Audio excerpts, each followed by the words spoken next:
What's up guys, it's Jay with Bearded Dad Fishing, and today I'm sharing with you my top 15 accessories when you're starting out your kayak fishing journey. Now these accessories will range anywhere from safety to comfort to convenience, but make no mistake, every single one of these accessories is with me when I'm out on the water. But before we get to that list, dad joke of the day, why did the pillow have a lawyer? Because they had a case.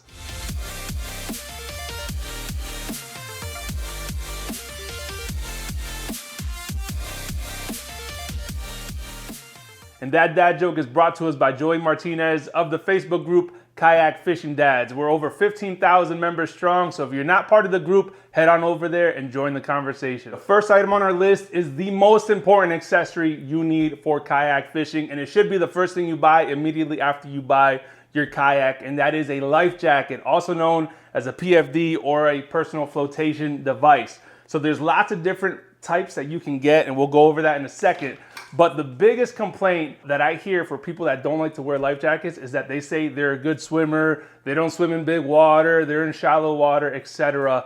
The reality is none of that matters. There's a lot of unforeseen, unexpected things that can happen on the water, and you need to be protected at all times. Above fishing, above having a great day out, your main priority is to come back home to your loved ones and your family members. Now you can get a standard life jacket that doesn't have any frills or anything special. It's not a fishing type of life jacket. It's just something that buckles in the front, and that's fine. That's gonna be your most affordable option, but it's not gonna be the most comfortable, especially when you're sitting in a kayak. Your next options up are gonna be when you start looking at fishing life jackets specifically for the angler.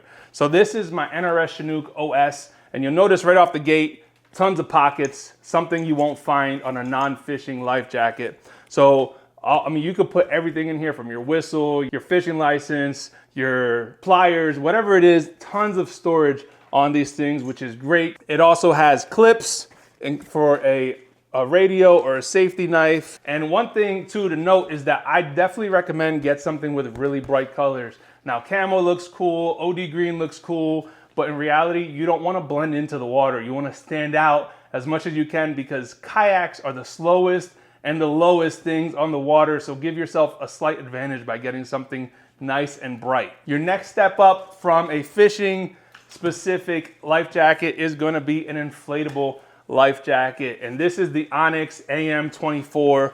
Absolutely love this thing. After I had the Chinook with me for 2 years, I upgraded to this here, and it's much more comfortable. Now the downside of something like the Chinook is that it is very warm in the summertime. I mean, these panels are very thick. That's more than 2 inches thick, you know, on the back as well. So you gotta remember, if you're out there, if you're down south, or if you're fishing here in the summers or whatever it is, it gets hot.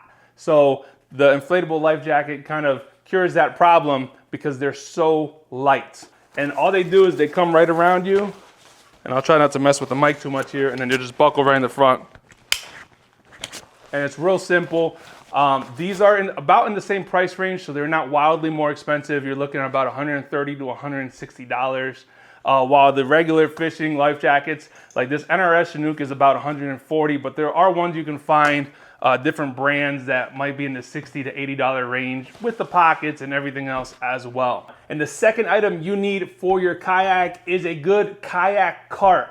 You need to find a way to transport your kayak from your car to the launch and back, or to your garage and back, or whatever it is. So make sure you get yourself a good kayak cart. There are tons of options on Amazon for kayak carts, but not all are created equally. I've been using the Wilderness Systems kayak cart for 3 years, and that thing has held up and done amazing for me and the kayak. It just makes it so effortless to load and to take to and from the launch. However, last year I compared the Wilderness Systems cart with the Weaver cart. I actually found out that the Weaver cart held up its own against the Wilderness Systems cart, and it's for a fraction of the price. So I'll make sure to link the video down below so you can see the comparison, and I'll also link below some of the options for kayak carts. One thing to make sure though is that you're picking a cart that your manufacturer recommends. So if it doesn't say that it recommends a scupper hole cart, don't get one. If you crack it in the hole, which a lot of these carts tend to do,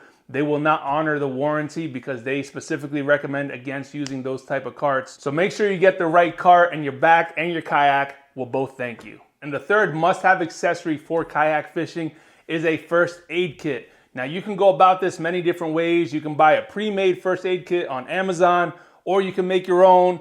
I have a little simple one that I carry with me on my kayak, and it's just a little sandwich baggie with Band-Aids, with antiseptic cream, alcohol wipes, liquid Band-Aid. And this is really just for small cuts and bruises. You hook yourself, you cut yourself or whatever. I'm glad I've had it with me because there's been times where I did just that and I was able to like cover up the boo-boo with a Band-Aid. You know, this isn't gonna stop any major bleeding, but it's nice to have as a convenience. If you want a kit for more traumatic blood loss, you'll need something like this bleeding control kit. Now, I bought this on Amazon, so I'll put the link in the description below, but make sure you don't get a knockoff kit because there's a lot of knockoff ones out there with fake tourniquets and everything else. This is like a full certified one by Stop the Bleed. So Stop the Bleed actually recommends these. They have tourniquets in here, they have gauze, they have shears for clothing, they have all types of things you might need in case of a traumatic accident. And the fourth must-have accessory is a phone tether. Now this is the Rogue phone tether. They sell them on Amazon. They're about 20 bucks. But the nice thing about this is that it's silicone, so it adjusts to any phone, and you stretch it right over your phone on the top and the bottom. And just like that, it's on and it's not going anywhere. So it's fully adjustable. You don't have to get it specifically for your phone. Has a tether and a carabiner on the end. So what I do is I clip it onto my life jacket and then put it in my hoodie pocket or my pants pocket. And that's how I carry it. I mean, everyone's setup is different, but get yourself a phone tether because even if your phone is waterproof, it doesn't float. And those little floating bags are the worst. They get all gummed up and everything.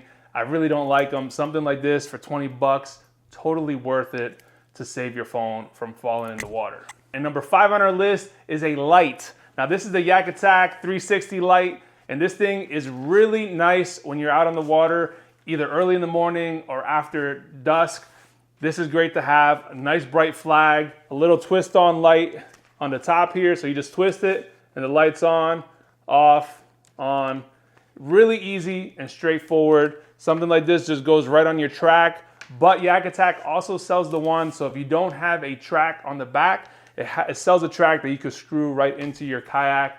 But I would consider this a must-have so that other people can see you out on the water. Again, you're the slowest and lowest vessel out there, so add something of color, something with a light to kind of work to your advantage. Now, the nice thing about the Yak Attack 360 light is that this comes off and the flag doubles as a bag.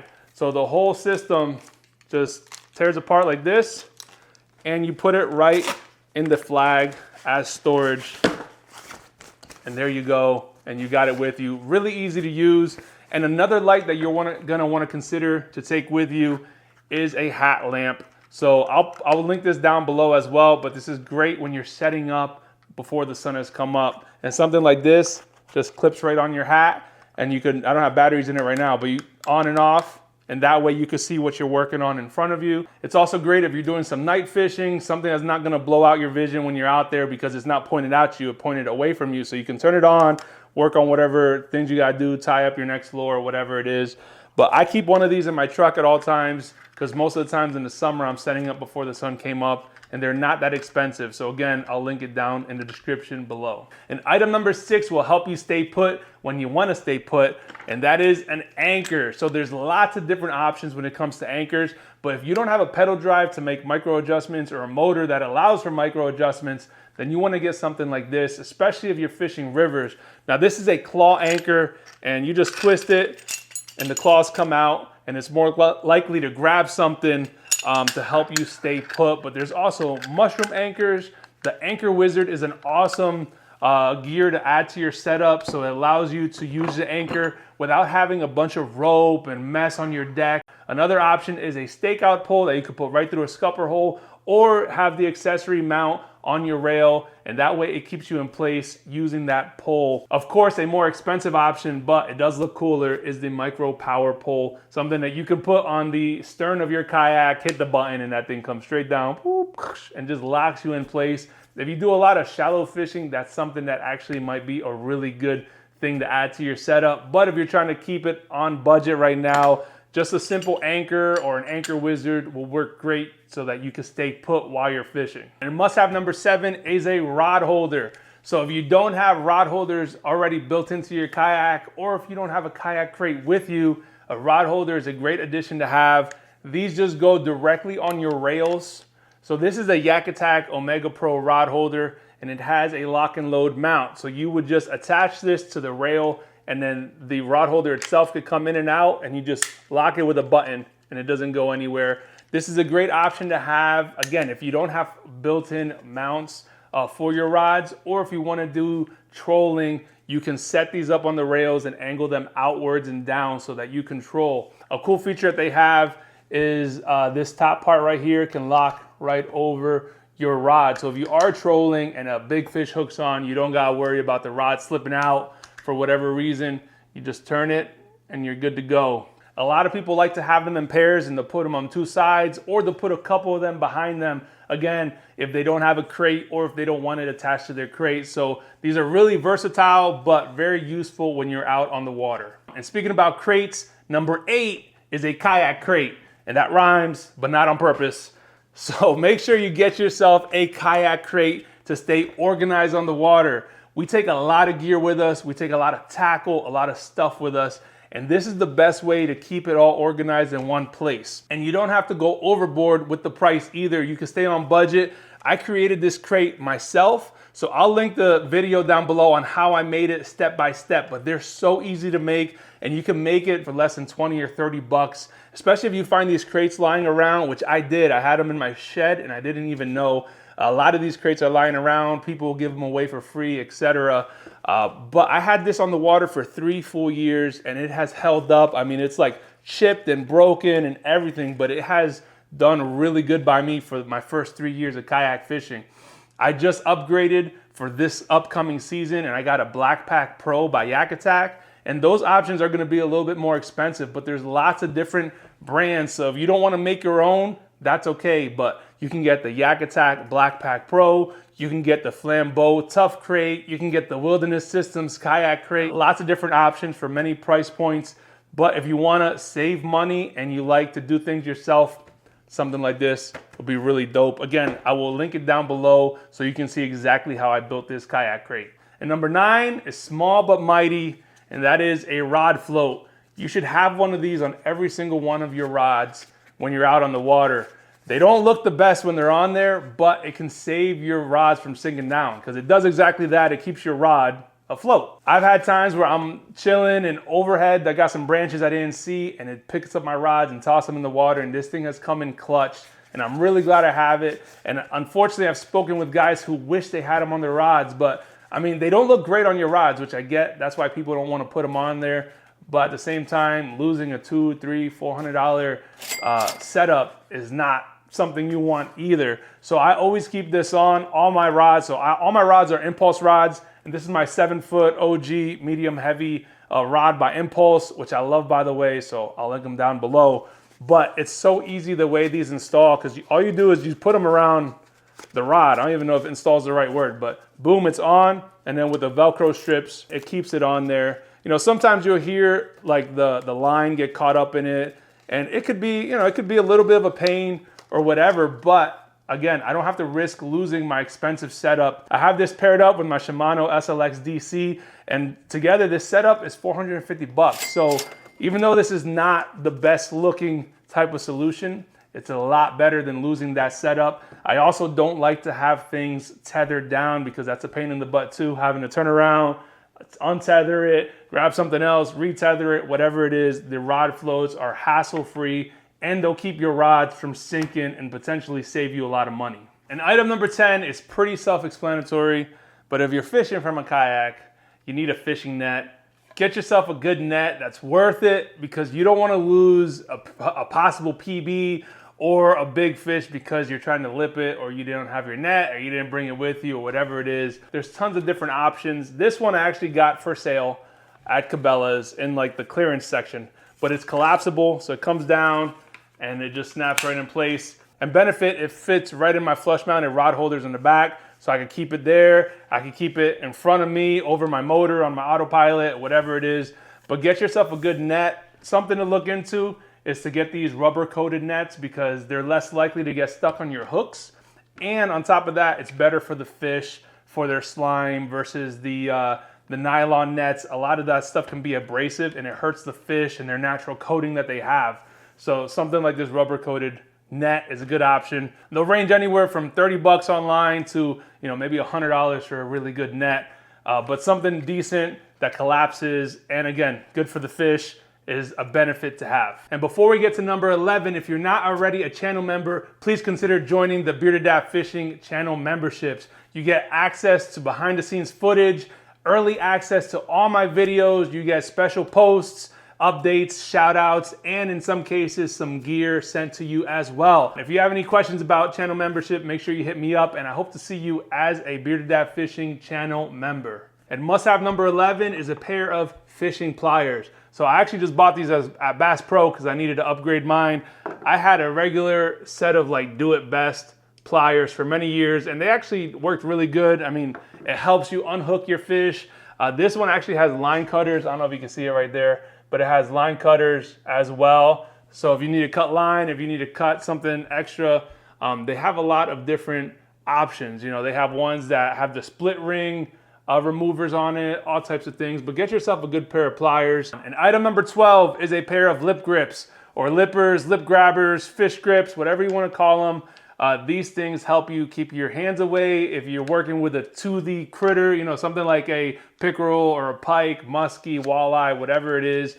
I generally use these if there's trebles in the fish's mouth. So you grab the lower lip and with your other hand with the pliers, you'll work out and get the trebles out of there. Some people don't like them and that's fine. One thing to note is if you get these plastic ones, a lot of them float, which is a nice feature to have in case they take a tumble into the water. They're not gonna sink like the metal ones. And number 13 on our list is a cup holder. So if you don't already have a cup holder, get one. It's perfect, obviously, for your beverages. I always take a Yeti out with me with coffee on the water, and this is perfect for it.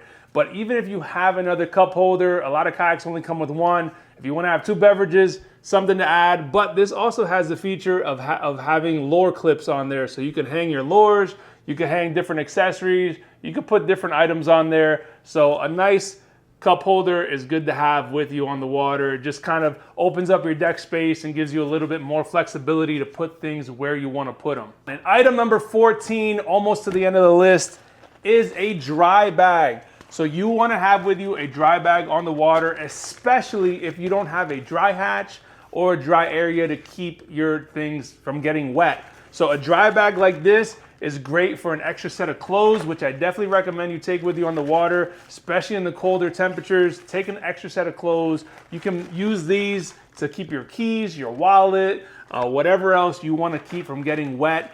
And there's lots of different options. There's smaller ones, there's bigger ones. This is a 20-liter bag, so you can fit quite a bit in here.